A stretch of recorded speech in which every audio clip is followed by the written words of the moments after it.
Hello అండి, అందరికీ నమస్తే, గుడ్ మార్నింగ్. నేను మీ శ్రీనివాస్ని. న్యూస్ అనాలిసిస్ వీడియోకి స్వాగతం. సో నిన్న మన న్యూస్ అనాలిసిస్ వీడియోలో మైక్ ప్రాబ్లం వచ్చి సౌండ్ డిస్టర్బెన్స్ వచ్చింది. సో దానికి అసౌకర్యానికి చింతిస్తున్నాను. మరోసారి అది రిపీట్ కాకుండా కొత్త మైక్ అండ్ కొత్త కేబుల్ కూడా కొన్నాను. సో మ్యాక్సిమం రాదు. కానీ ఇక్కడ సమస్య ఏంటంటే రికార్డింగ్ అవుతున్నంతసేపు నాకు తెలియదు. ఆ తర్వాత అది పెట్టిన తర్వాత ఆ డిస్టర్బెన్స్ వస్తుంది. నేను ఇంక మళ్ళీ ఫ్రెష్గా వీడియో చేయలేను. సో అందుకని రిలీజ్ చేయాల్సి వచ్చింది నిన్న. సారీ, ఈరోజు మ్యాక్సిమం రెక్టిఫై చేసాంలే. ఇక డొనాల్డ్ ట్రంప్ ఇరాన్కు వార్నింగ్ ఇచ్చారు కదా. సో నిన్న రాత్రి ఇరాన్ని లేపేస్తాము, ఇరాన్ నాగరికతనే నలిపేస్తాను, ఒక్క రాత్రిలో మొత్తం నాశనం చేసేస్తా, అది ఇదని చెప్పి బూతులతో కూడా డొనాల్డ్ ట్రంప్ 3 రోజుల నుంచి వార్నింగ్ ఇస్తూ వస్తున్నారు ఇరాన్కి. సో మీకు ఇంకా 48 గంటలే డెడ్ లైను, మీకు ఇంకా 12 గంటలే డెడ్ లైను, ఈరోజు రాత్రితో మీరు అయిపోతారు, మీ దేశం ఉండదు, మీ ప్రజలు సౌఖ్యంగా ఉండాలి, అది ఇదని వార్నింగ్లు ఇచ్చి చివరికి నిన్న రాత్రి మరో 2 వారాల పాటు ఇరాన్కి గడువు పెంచారు.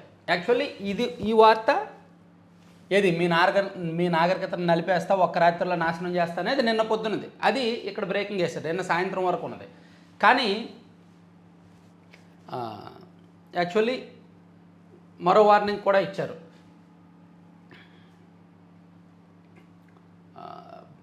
15 రోజులు 2 వారాల పాటు సమయం ఇచ్చినట్టున్నారు. అది బ్రేకింగ్లో వేశారు, ఒకసారి చూద్దాం.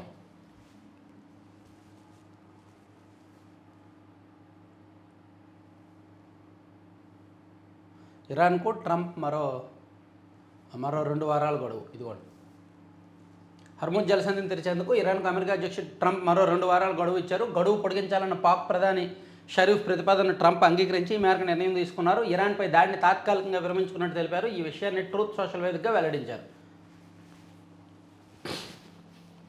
అట్లా కొంత లైన్ క్లియర్ అయింది. అయితే నిన్న యుద్ధంలో భాగంగా కొంచెం ప్రతిదాడులు తీవ్రంగానే జరిగాయి. ఇప్పటిదాకా వాడని టూల్ కిట్ వాడతామన్న అమెరికా ఉపాధ్యక్షుడు జేడీ వ్యాన్స్ అది అణ్వాయుధమా అంటూ ఆందోళన, కాదంటూ శ్వేత సౌధం వివరణ. హర్ముజ్ను తెరిచేందుకు గడువు పొడిగించని ట్రంప్ ఈ అప్డేట్ ప్రకారం, కానీ గడువు పొడిగించారు, 2 వారాల గడువు ఇచ్చారు. ఖర్గ్పై అమెరికా భీకర దాడులు, ఇరాన్లో వంతెనలు, రైల్వే నెట్వర్క్ను లక్ష్యంగా చేసుకున్న ఇజ్రాయెల్. ట్రంప్ ఓ ఉన్మాది, మమ్మల్ని ఏమీ చేయలేరంటూ ఇరాన్ మాత్రం ఏమాత్రం 0.01% కూడా ఇరాన్ తలొగ్గట్ల. మీరేం చేస్తారో చేసుకోండి, మా దగ్గర కూడా మీకు తెలియని అస్త్రాలు ఆయుధాలు మా దగ్గర ఉన్నాయి, మేము కూడా మిమ్మల్ని నాశనం చేయగలం, మీవన్నీ ఒట్టిత్తు మాటలే, మీరు మమ్మల్ని ఏం చేయలేరు అని ఇరాన్ కూడా తిరిగి అదే స్థాయిలో కౌంటర్ ఇస్తోంది, రెచ్చగొడుతోంది. నిన్న అమెరికా ఇజ్రాయెల్ దాడితో ఇరాన్ రాజధాని టెహ్రాన్లో మొహరాబాద్ విమానాశ్రయం సమీపంలో ఉవ్వెత్తుని ఎగిసిన పొగ అనే ఫోటోలు దాడులు అవి గట్టిగానే జరిగాయి. అవన్నీ ఆల్మోస్ట్ అన్ని పత్రికల్లో కూడా వేశారండి. ఇరాన్ తుడిచిపెట్టేస్తాం, ఈ రాత్రి వాళ్ళ పాలిట కాలరాత్రే వారి నాగరికతను నాశనం చేస్తారు ట్రంప్ అని చెప్పి అది వేశారు. ఈవెన్ ఆంధ్రజ్యోతిలో కూడా వేశారు. ఈ రాత్రికే అంతం, ఒక నాగరికత తుడిచిపెట్టుకుపోతుంది, ఇరాన్పై అణుదాడి చేస్తామన్నట్టుగా అమెరికా అధ్యక్షుడు ట్రంప్ పరోక్ష ప్రకటన. అధ్యక్షుడు మాత్రమే వాడగలిగే టూల్ ప్రయోగించే అవకాశం ఉపాధ్యక్షుడు జేడీ వ్యాన్స్ వెల్లడి. అయితే అణుదాడి అవకాశాలను తోసిపుచ్చిన వైట్ హౌస్, దేశం కోసం ఆత్మార్పణ 1.5 కోటి మంది సిద్ధం. ఇరాన్ అధ్యక్షుడు సంధికి విధించిన డెడ్లైన్ ముగియక ముందే దాడులు, ఖర్గ్ ద్వీపంపై ఇజ్రాయెల్ అమెరికా బాంబుల వర్షం, రైల్వే లైన్లు వంతెనలే లక్ష్యం. సో ఇవన్నీ ఇలా ఉండగా తాజాగా మరో 15 రోజులు గడువు ఇచ్చారు. అది తాజా అప్డేట్ అనమాట. సో యుద్ధానికి సంబంధించి పక్కన పెడితే ఇక్కడ భారత్, రష్యా, చైనాలు ట్రంప్తో మాట్లాడాలి. యుద్ధంతో ప్రపంచాన్ని అంతా రిస్క్లో పెట్టడం సరికాదని చెప్పాలి. ఈ 3 గ్రేట్ పవర్స్ ప్రస్తుతం ఆలోచించాల్సింది ధరల గురించి కాదు. సో ఈయన ప్రముఖ ఆర్థికవేత్త ప్రొఫెసర్ జెఫ్రీ శాక్స్ ఈనాడుకు ఒక ఇంటర్వ్యూ ఇచ్చారు. ఆ ఇంటర్వ్యూలో ఇండియా, రష్యా, చైనా ఈ 3 కలిసి ట్రంప్తో మాట్లాడితే ట్రంప్ దారికి వస్తారు, వింటారు, అక్కడ జరుగుతున్న యుద్ధం కారణంగా ప్రపంచ దేశాలన్నీ కూడా రిస్క్లో పడుతున్నాయి అనే అంశాన్ని ఆయన చెప్పారు. అమెరికా అధ్యక్షుడు ట్రంప్, ఇజ్రాయెల్ ప్రధాని నెతన్యాహులు కలిసి ప్రపంచాన్ని ప్రమాదంలోకి నెట్టారు. అమెరికా, ఇజ్రాయెల్ ఇరాన్పై ప్రారంభించిన యుద్ధం వల్ల ఇప్పటికే ప్రపంచ ఆర్థిక వ్యవస్థకు ఉత్పత్తికి $1 ట్రిలియన్ ఆర్థిక నష్టం జరిగింది. ఇలాగే కొనసాగితే ఒకరోజు యుద్ధం వల్ల జరిగే విధ్వంసం నుంచి కోలుకోవడానికి ప్రపంచానికి 60 రోజుల సమయం పడుతుంది. ఆయిల్ రిఫైనరీలు, గ్యాస్ ఉత్పత్తి కేంద్రాలు, పోర్టులు, పైప్ లైన్లు ధ్వంసం వల్ల మౌలిక వస్తువుల పునరుద్ధరణకు నెలలు, సంవత్సరాల సమయం పడుతుంది. ఈ ప్రభావం ఉత్పత్తి, వ్యవసాయం, రవాణా రంగాలను కోలుకోలేని దెబ్బతీస్తుంది.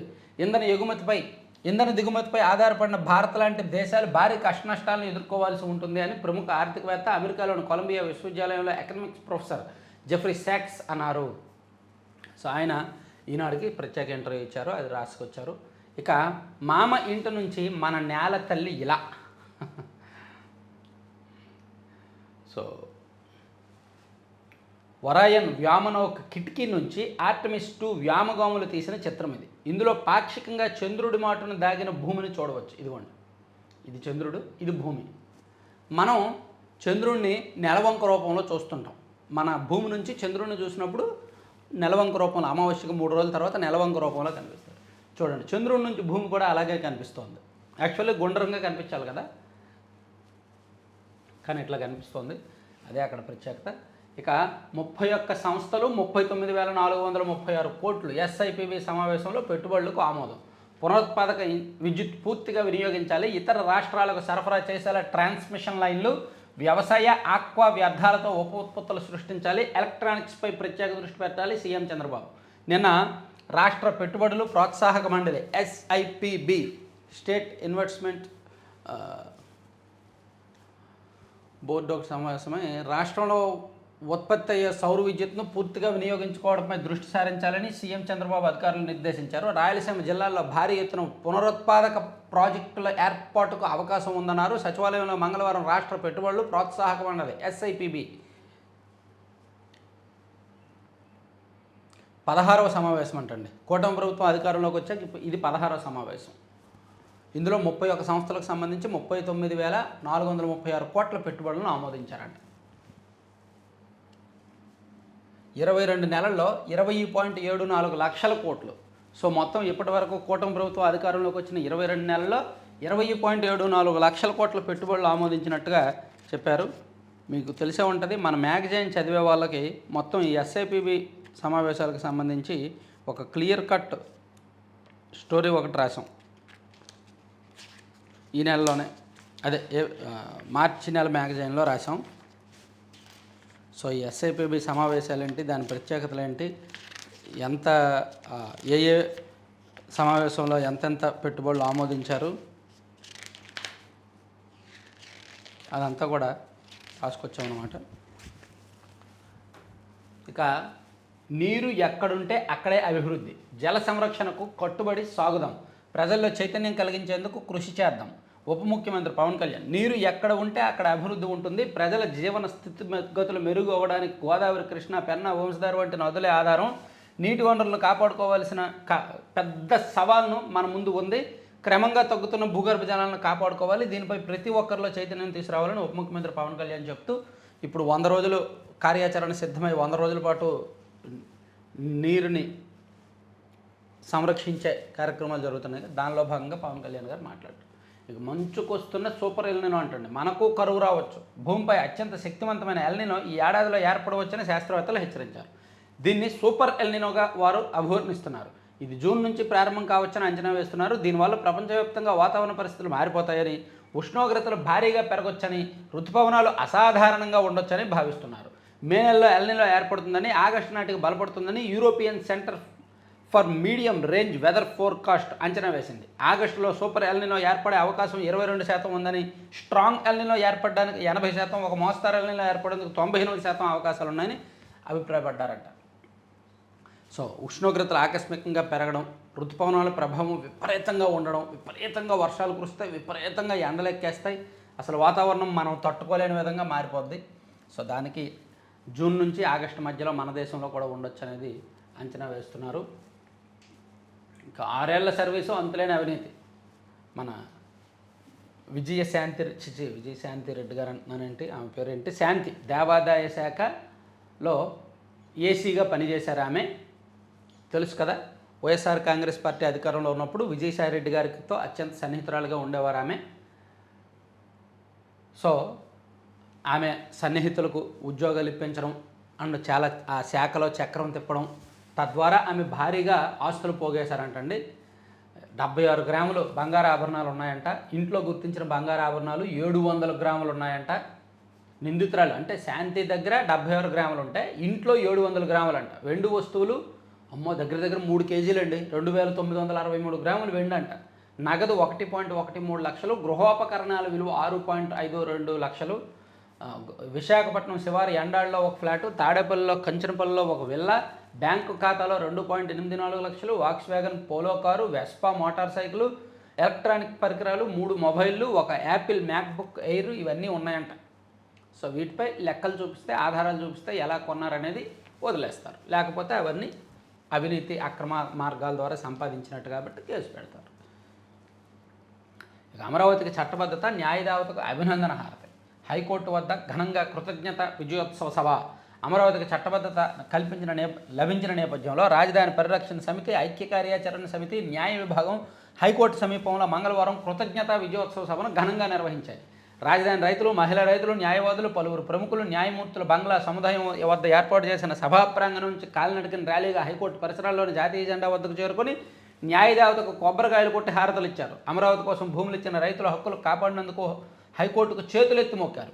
న్యాయమూర్తులు, న్యాయవాదులను పాదాబంధనం చేస్తున్నామని తెలిపారు. ఇక రాష్ట్రంలో ప్రతి ఉద్యోగాన్ని ట్రాక్ చేయాలి, పెట్టుబడుల గ్రౌండింగ్పై దృష్టి కేంద్రీకరించాలి. ప్రభుత్వంతో ఒప్పందం చేసుకున్న 787 కంపెనీలను ట్రాక్ చేస్తాం. ఏమైంది? ఎప్పుడు? నవంబర్లోనేనా? నవంబర్ 14-15 తేదీల్లో విశాఖపట్నంలో పార్ట్నర్షిప్ సమ్మిట్ జరిగింది కదా. దాదాపుగా 13 లక్షల కోట్ల పెట్టుబడులు వచ్చాయి కదా. ఇది ఏప్రిల్ నెల వచ్చేసింది. దగ్గర దగ్గర 6 నెలలు అయింది. ఏమైంది? ట్రాక్ చేశారా? ఏమైనా పెట్టుబడులు గ్రౌండింగ్ అయ్యాయా? అది అంటే నెక్స్ట్ లెవెల్ ఉండాలి కదా. ఇప్పుడు అన్ని లక్షల కోట్ల పెట్టుబడులు ఆమోదముద్ర వేసినప్పుడు, ఒప్పందాలు జరిగినప్పుడు నెక్స్ట్ లెవెల్ 6 నెలల్లో కూడా దాని రిజల్ట్ ఒక 10%, 12% కనిపించాలి కదా. అప్పుడు కూడా వీడియోల్లో నేను చెప్పింది అదే.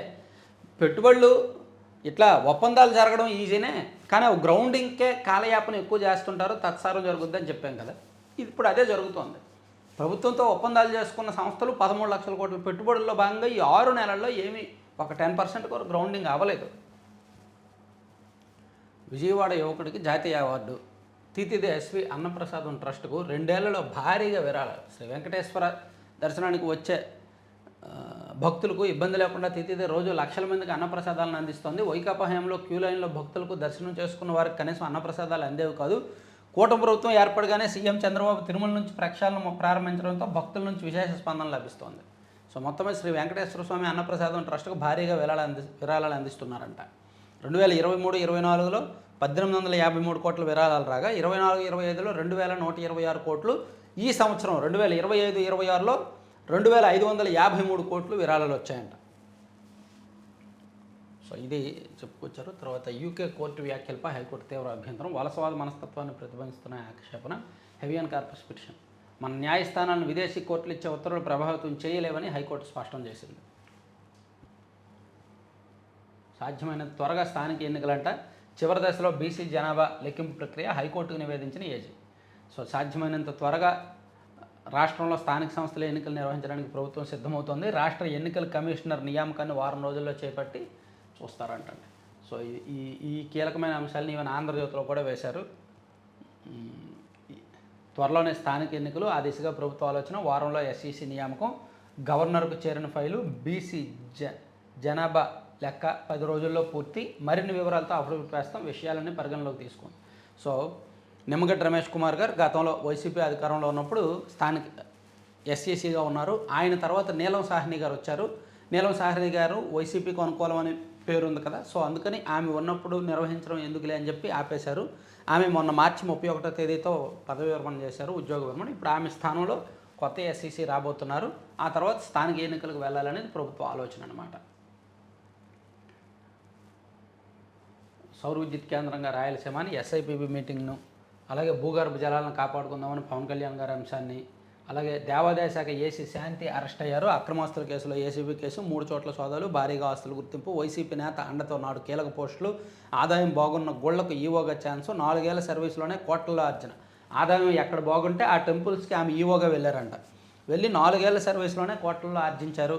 అది విజయసాయిరెడ్డి గారి ప్రోద్బలంతో జరిగింది అనేది ఇచ్చారు.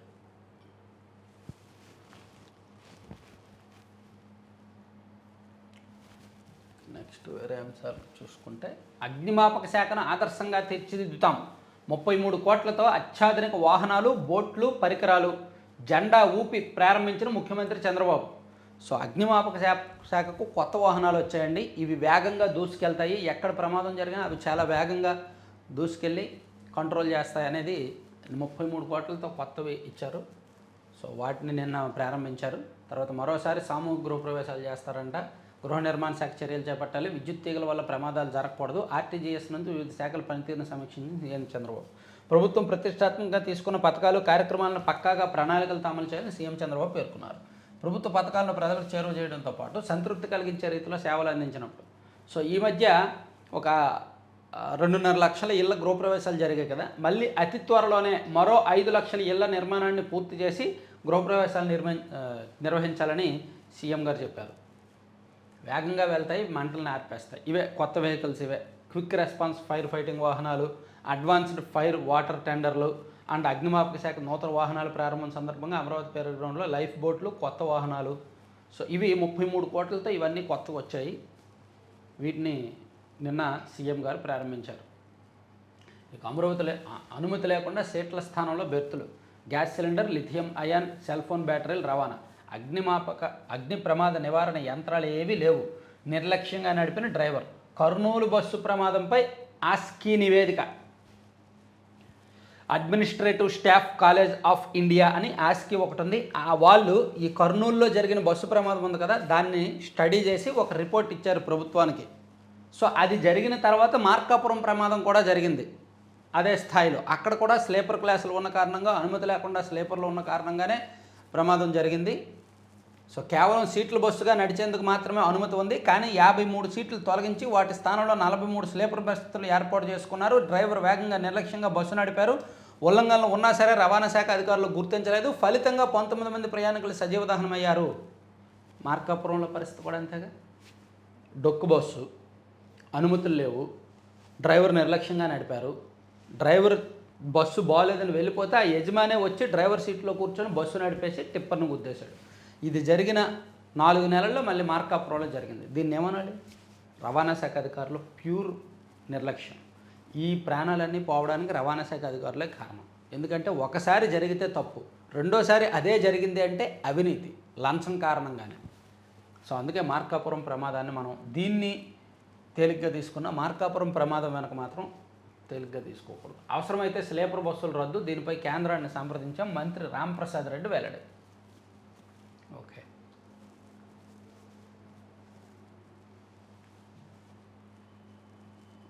First page continuation. ఇవన్నీ ఖరీఫ్ ధాన్యం సేకరణలో రికార్డు అంటండి. 48.70 లక్షల టన్నులు, 11,557 కోట్లు రైతులకు ఇచ్చారంట. సో గత 4 ఏళ్లతో పోలిస్తే ఖరీఫ్లో ఈ 2025-26 ఖరీఫ్లో ధాన్యం సేకరణ భారీగా పెరిగింది.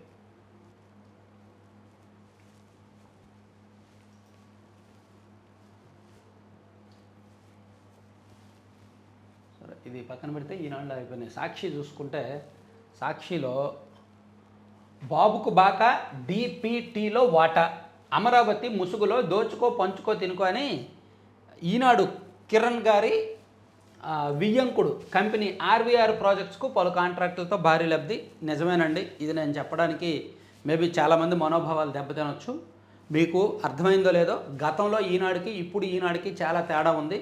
గతంలో రామోజీరావు గారు ఉన్నప్పుడు ఆయన టీడీపీ అధికారంలో ఉన్నా సరే కాంప్రమైజ్ అయ్యేవాళ్ళు కాదు. ఈ ప్రభుత్వం తప్పు చేస్తే, ప్రభుత్వంలో అవినీతి జరిగితే, ఎమ్మెల్యేలు బరి తెగిస్తే ఓపెన్గా ఈనాడులో కూడా వార్తలు వచ్చాయి. ప్రభుత్వ వ్యతిరేక వార్తలు ఈనాడులో ఫ్రీగా స్వేచ్ఛగా వచ్చేవి.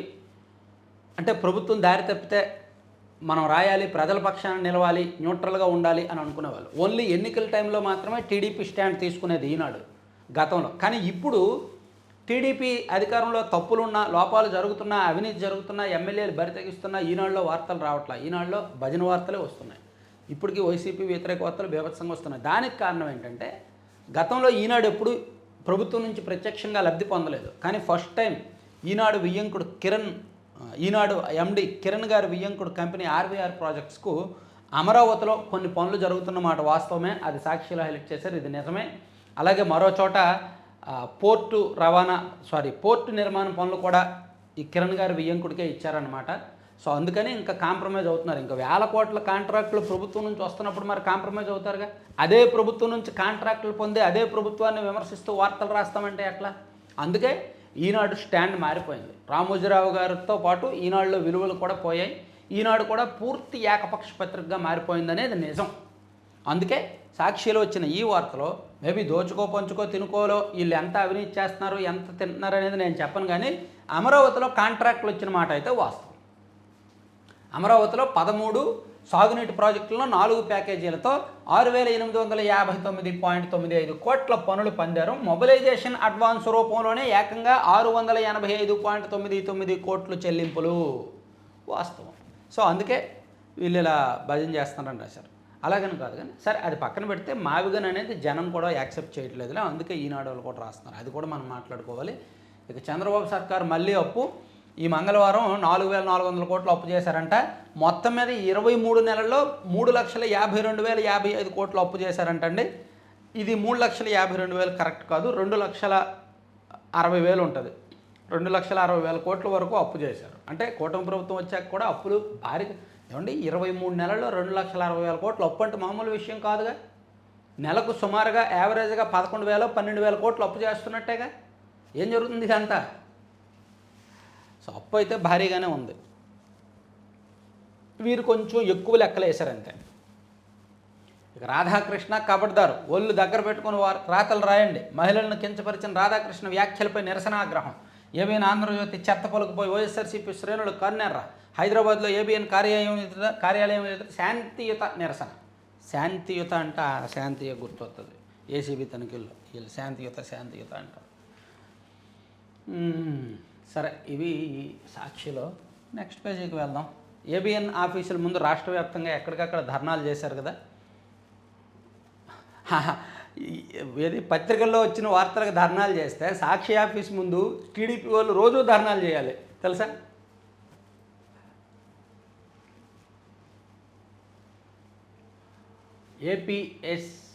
ఎంఎస్ఐడిసిలో అదనపు మాయాజాలం.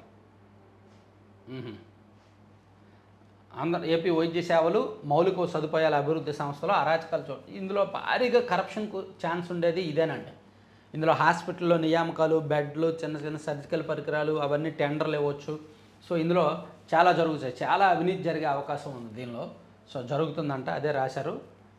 తర్వాత 23 నెలల్లో అప్పులు లెక్క రాశారు. జాతీయ రహదారిపై టీడీపీ ఎమ్మెల్యే కొలుకుపూడి ధర్నా. కొలుకుపూడి శ్రీనివాసరావు గారు తిరువూరు ఎమ్మెల్యే మరో వివాదంలోకి కేంద్ర బిందువు అయ్యారు. మరి దీని మీద ప్రభుత్వం సీరియస్గా ఉంటుందేమో చూడాలి. బెంగాల్లో 91 లక్షల ఓట్ల తొలగింపంట. ఎస్ఐఆర్తో 11.85% ఓట్లు తీశారు. ప్రశ్నించానని పోలీసులు రిమాండ్కు పంపారు. వైఎస్ జగన్ ఎదుట గోడు వేలబోసుకున్న నర్సింగ్ విద్యార్థిని సుప్రియ. వైఎస్ఆర్సీపీ అండగా ఉంటుంది, అధైర్యపడద్దని జగన్ భరోసా. జాతీయ ఎస్సీ కమిషన్, మానవ హక్కుల కమిషన్ దృష్టికి సమస్య. పామరు సీఏ ఎస్ఐలపై హైకోర్టులో ప్రైవేట్ కేసు వేస్తామని స్పష్టీకరణ. ధరలేని ఉల్లి రైతు తల్లడిల్లే. ఉల్లి రైతు గతేడాది ధర లేదు, ఇప్పుడు ధర లేదు. ఇక ఆరోగ్యశ్రీ బిల్లులు పూర్తిగా చెల్లించాలి. ఇక ఆరోగ్యశ్రీ విషయంలో ప్రభుత్వం ఎందుకో బాగా ఉదాసీనంగా వ్యవహరిస్తోంది. ఆరోగ్యశ్రీ ఆపరేషన్లు జరగట్లేదు. ఆరోగ్యశ్రీ నెట్వర్క్ ఆసుపత్రుల సమ్మె తాత్కాలిక విరమణ. ప్రభుత్వం 10 రోజుల్లో 1000 కోట్లు ఇస్తామని హామీ ఇచ్చిందంట. సో సాక్షి ఇంకా పక్కన పెట్టి ఆంధ్రజ్యోతిలో చూసుకుంటే, ఆంధ్రజ్యోతిలో ఆడారు అవినీతి ఆట. రోజా బైరెడ్డిపై క్రిమినల్ కేసులు పెట్టండి. మాజీ ఎండి హర్షవర్ధన్పై క్రమశిక్షణ చర్యలు. సురేష్ కుమార్, ధ్యాన్చంద్ పైన చర్యలకు సిఫార్సు. ఆడుదాం ఆంధ్రపై ముగిసిన విజిలెన్స్ విచారణ. రాష్ట్ర ప్రభుత్వానికి 30 పేజీల నివేదిక. ఒకటి మాత్రం నిజం, ఆడుదాం ఆంధ్ర మీద ఈ ప్రభుత్వం చర్యలు తీసుకుంటే అప్పట్లో ప్రతి జిల్లాల్లో పనిచేసిన ఆర్ఎన్బి అధికారులు, పంచాయతీరాజ్ అధికారులు, కలెక్టర్లు వాళ్ళు కూడా ఇరుక్కుపోతారు. ఇది చాలా పెద్ద స్కాము. ఎందుకంటే చాలా తెలివిగా రోజా గారు అండ్ శాప్ చైర్మన్ గారు వాళ్ళు కింది స్థాయి అధికారులను కూడా ఇన్వాల్వ్ చేశారు. వాళ్ళ సంతకాలు కూడా ఉన్నాయన్నమాట. సో వాళ్ళు కూడా బుక్ అయిపోతారు. ఇది 119 కోట్లలో దాదాపుగా 80 నుంచి 90 కోట్లు నొక్కేశారు. 40 కోట్ల బడ్జెట్ను 100 కోట్లకు పెంచారంట. నాసిరకం పరికరాలు అందజేశారు. ఒక క్రికెట్ కిట్ ఉంది. సాధారణంగా క్రికెట్ కిట్ మంచి నాణ్యమైంది. బ్యాట్ కాకుండా అయితే ఒక 8,000 నుంచి 10,000 పెడితే మంచి కిట్ వస్తుంది. అదే బ్యాట్తో పాటు అయితే ఇంగ్లీష్ విల్లో బ్యాట్ అయితే 10,000 రూపాయలు మంచి బ్యాట్ ఇంగ్లీష్ విల్లో. అదే కాశ్మీర్ విల్లో బ్యాట్ అయితే 4-5 ఉంటుంది కాశ్మీర్ విల్లో బ్యాట్ కదా. సో ఈ బ్యాట్లు కానీ వీళ్ళు ఆడే క్రికెట్కి అంత వాడరేమో. కానీ వీళ్ళు ఒక్కొక్క కిట్టు 40,000 50,000 డబుల్ త్రిబుల్ రేట్లు చూపించారు. అట్లా అవినీతికి పాల్పడ్డారు. నాట్ ఓన్లీ క్రికెట్ కిట్, ప్రతి ఆటకు సంబంధించిన క్రీడా పరికరాలు, వసతి, భోజనాల్లో భారీగా అవినీతి చేశారు. ఆ డబ్బులతో రోజా గారు నగిరిలో పోటీ చేసి డబ్బులు పంచారు, కానీ పాపం పండి ఓడిపోయారు. సరే పక్కన పెడితే ఇక రాష్ట్ర వ్యాప్తంగా బూత్ నేతల రోత గోల అని రాష్ట్ర వ్యాప్తంగా వైసీపీ నాయకులు, కార్యకర్తలు ఆంధ్రజ్యోతి, ఏబిఎన్ ఆంధ్రజ్యోతి ఆఫీస్ ముందు ధర్నాలు చేశారనమాట. అది వాళ్ళ ఆంధ్రజ్యోతిలో ఇలా రాశారు, బూత్ నేతల రోత గోల అని. హైదరాబాద్ ఏబిఎన్ ఆంధ్రజ్యోతి ప్రధాన కార్యాలయంపై దాడికి యత్నం, లోపలికి దూసుకెళ్లే ప్రయత్నం, అడ్డుకున్న పోలీసులను తోసేసి రచ్చ, తిరుపతిలో భూమన, రోజా హల్చల్. వీకెండ్ కామెంట్పై పిచ్చి రచ్చ, వైసీపీ నేతల మానసిక స్థితిని చెప్పడమే ఆ వ్యాఖ్యల ఉద్దేశం. అలాగే ఈరోజు కూడా ఏబిఎన్ ఆంధ్రజ్యోతి ఆఫీసుల ముందు ధర్నా చేయాలని ఆ పార్టీ పిలుపునిచ్చింది. నిన్న బొత్స సత్యనారాయణ గారు అండ్ జగన్మోహన్ రెడ్డి గారు కూడా నేతలందరికీ పిలుపునిచ్చారు, ఈరోజు కూడా ధర్నాలు చేయండి ఏబిఎన్ ఆఫీసుల ముందు అని. ఈరోజు కూడా జరగబోతోంది. మరోవైపు ఈ వ్యవహారాన్ని సీఎం గారు, డిప్యూటీ సీఎం గారు లోకేష్ గారు ఖండించారు. అదే తర్వాత ఇవి చెప్పుకున్నాము, ఇవన్నీ అయ్యాయి. ఇది వలసవాద మనస్తత్వం, యూకే కోర్టు వ్యాఖ్యలపై ఏపీ హైకోర్టు ఫైర్, అవి భారతీయ కోర్టులను తక్కువ చేసేలా ఉన్నాయి, వలసవాద వారసత్వాన్ని భారత స్వతంత్ర న్యాయ వ్యవస్థపై రుద్దడాన్ని అనుమతించం. సో ఇది తర్వాత త్వరలోనే స్థానిక ఎన్నికలు బెంగాల్లో. ఇక రాజ్ కేశరెడ్డి ఉన్నారు కదా, మద్యం కేసులో ప్రధాన నిందితుడు A1గా ఉన్నారు కదా, ఆయనకు నిన్న హైకోర్టు షరతులతో కూడిన బెయిల్ ఇచ్చిందండి. సో ఎట్టకేలకు ఏడాది పాటు జైలు, మద్యం కుంభకోణం కేసులో ప్రధాన నిందితుడు ఆయనే, అందరికంటే ఎక్కువ రోజులు జైల్లో ఉన్నది కూడా ఆయనే. నిన్న ఆయన బెయిల్ మీద బయటకు వచ్చారు. ఇక ఏడాది వర్షాలు తక్కువే, వాతావరణ సంస్థ స్కైమెట్ అంచనా, నైరుతి సీజన్లో సాధారణం కంటే 6% తక్కువగా వానలు పడతాయి, అది ఎల్నినో ప్రభావమే కారణమని చెప్తున్నారు. సో ఇవి ఆంధ్రజ్యోతి సెకండ్ పేజీకి వెళ్తే ఈ రాత్రికి అంతం అయిపోయింది. చంద్రుడి చెంత నుంచి సూర్యగ్రహణం వీక్షించిన ఆర్టిమిస్ 2 వ్యామగాములు, జాబిల్లిని అంత దగ్గర నుంచి చూసి భావోద్వేగం కలిగిందన్న వ్యామగాములు. చంద్రుడు ఉపరితలం మీదుగా కనిపిస్తున్న భూమి. హర్మూజ్పై తీర్మానానికి చైనా, రష్యా వీటో. హర్మూజ్ జలసంధిని తెరిపించాలని ఐక్యరాజ్యసమితి భద్రతా మండలిలో బహ్రెయిన్ మంగళవారం ప్రవేశపెట్టిన తీర్మానాన్ని రష్యా, చైనా తమ వీటో అధికారాలతో అడ్డుకున్నాయి.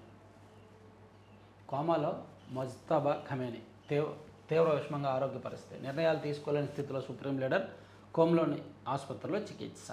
ఓకే. ఎయిర్ ఇండియా విమాన టికెట్ ధరల బగ్గు, దేశీయ విమానాలపై 299 నుంచి 899 వరకు ఇంధన సర్ఛార్జీ పెంచారా.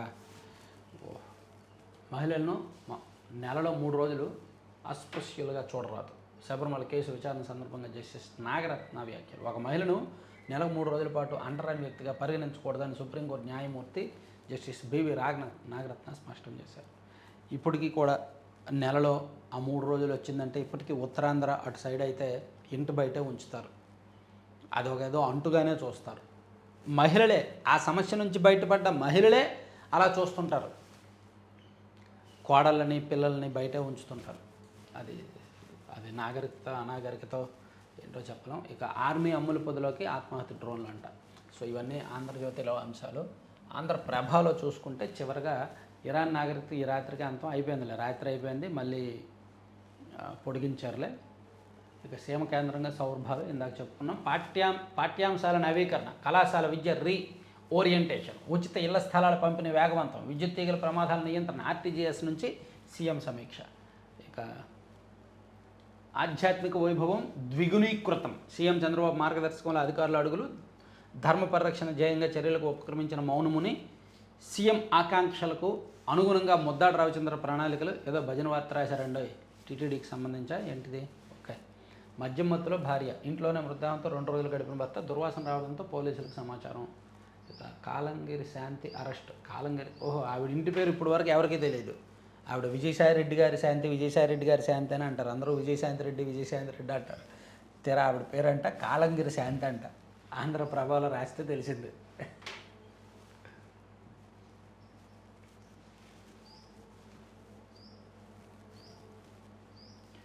ముద్దాడు రవిచంద్ర గారిని కీర్తిస్తూ పెద్ద వార్త రాశారు ఆంధ్రప్రభలో. ఏం పని పడిందో వీళ్ళకి. 20 లక్షల ఉద్యోగాలు కల్పిస్తాం, కూటమి సర్కారు లక్ష్యం అదే. ఓకేలే. ఋషికొండ భవనాలను ముందు ఏం చేస్తారో చెప్పండి. ఇప్పుడు వరకు ఏమీ లేదు. సరే, ఇది శబరిమలలో మహిళలపై ఆంక్షల సవ్వే సుప్రీంకోర్టుకు తెలిపిన కేంద్ర ప్రభుత్వం, అది ఇచ్చారు. తర్వాత ఏం జరగచ్చు ఇరాన్ను నాశనం చేసేస్తాం, నాగరికత లేకుండా చేస్తామంటూ ట్రంప్ ఏం చేసినా తగ్గేదే లేదు, ప్రాణత్యాగాలకు సిద్ధమంటూ ఇరాన్, హర్ముజ్ జలసంధిని తెరవాలంటూ అమెరికా విధించిన గడువు దగ్గర పడుతున్న నేపథ్యంలో ఏమేమి జరిగే అవకాశాలు ఉన్నాయి అనేది ఉన్నాయి అవకాశాలు రాశారు. ఇక కింగ్ మేకర్ ముస్లిం లీగ్ కేరళలో యూడీఎఫ్ అధికారం సాధించాలంటే భాగస్వామి సహకారం ఎంతో అవసరం. కేరళలో రకరకాల సర్వేలు చెప్తున్నాయి ఎల్డీఎఫ్ హ్యాట్రిక్ కొట్టడం కష్టమే, యూడీఎఫ్కి అధికారం ఉంది అని చెప్తున్నారు. కానీ అస్సాంలో కానీ పుదుచ్చేరిలో కానీ ఎన్డీఏ గెలవచ్చంట, కేరళలో మాత్రం యూడీఎఫ్ రావచ్చంట. తమిళనాడు పశ్చిమ బెంగాల్ విషయానికి మాత్రం క్లారిటీ చెప్పట్లేదు. తమిళనాడులో మళ్ళీ డిఎంకేకే అవకాశం ఉండొచ్చు, పశ్చిమ బెంగాల్లో మాత్రం బీజేపీ రావచ్చు. ఇక సంపన్న అభ్యర్థి లేమా రోస్ తమిళనాడు తిరుచి జిల్లా లాల్గుడి నియోజకవర్గం నుంచి పోటీ చేస్తున్న అన్నా డిఎంకే అభ్యర్థిగా పోటీ చేస్తున్న 58 ఏళ్ల లేమా రోస్కు 1049 కోట్ల ఆస్తులు ఉన్నాయంట. దేశం మొత్తం మీద హైయెస్ట్ అనుకుంటామే. ఏం చేస్తారండి మీరు? లాటరీ టికెట్ల విక్రయ సంస్థ అధినేత మార్టిన్ సతీమన్ అంట ఆమె. లాటరీ టికెట్లు విక్రయించి ఇంత సంపాదించారా మీ ఆయన గారు? ఆకట్టుకుంటున్న కేరళ సీఈఓ నృత్యం.